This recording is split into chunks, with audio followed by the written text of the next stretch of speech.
On va décrypter l'actualité de la semaine avec nos trois chroniqueurs, nos trois journalistes. C'est le moment de décerner vos bons et vos mauvais points. Et comme on est des gens optimistes, on va commencer par les bons.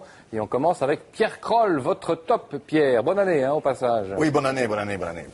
Mon premier top de cette année, justement, je voulais, je l'appellerais la presse alternative chez nous. En fait, il s'y passe rien de particulier cette semaine qui mérite que ce soit un top, mais comme dans cette émission, et puis c'est la première cette année, on montre toujours qu'il existe la presse écrite, la presse papier, le soir qui est souvent représenté excellent journal, avec un très bon dessinateur.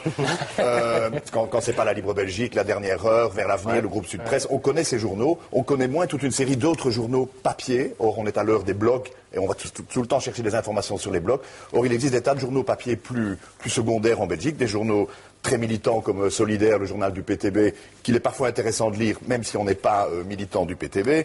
L'inusable Pan, qui est le journal satirique du mercredi, maintenant il y a un contenu parfois intéressant. Vous lisez ça, vous ? Oui. Leur dernière page, l'interview de la personne politique en dernière page, est souvent intéressante parce que c'est pas les grands ténors. Souvent, ils vont chercher un député un peu secondaire, comme ça, et lui demandent son avis sur son président de parti. C'est assez intéressant. Il y a quand même un ramassis de conneries, permettez-moi de le dire, quand même, non ?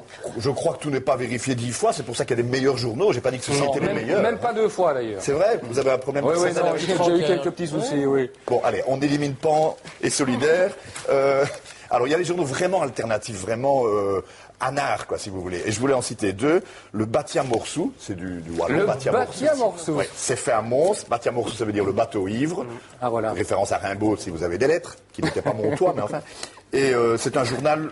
Alors franchement satirique, genre Charlie Hebdo. Qui lit ça ? C'est adressé à une population bien précise, c'est très ciblé ou... Ici, plutôt les gens de la région, parce que beaucoup de critiques, de dessins, de caricatures concernent la politique dans ce coin-là, parfois même très communal. Mais ça plaît aux gens qui aiment une autre presse, un autre regard sur les choses. Et il y en a un peu partout. Eux, ils hébergent aussi la page du Galopin. Je ne sais pas très bien si ça marche, mais ça tient depuis très longtemps. Il y en a un, le dernier que je vais citer, C4. Lui, il est subsidié. Il a quelques subsides de la communauté française. C'était une initiative très intéressante il y a quelques années. L'idée était que si vous avez... je sais pas moi, 5 garagistes qui sont au chômage, qu'ils essayent d'ouvrir un garage peut-être. Bon, l'idée était que des journalistes au chômage, qu'est-ce qu'ils peuvent faire ? Un journal. Donc ils l'ont appelé C4. Et on est plus aussi radical, ils ne sont plus aussi radicaux qu'au début. Donc il y a plusieurs sortes de journalistes qui collaborent à ça.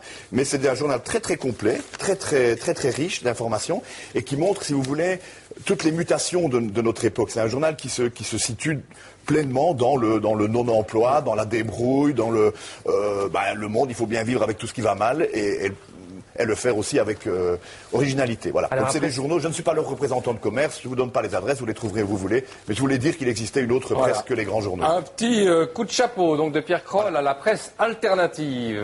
Merci Pierre.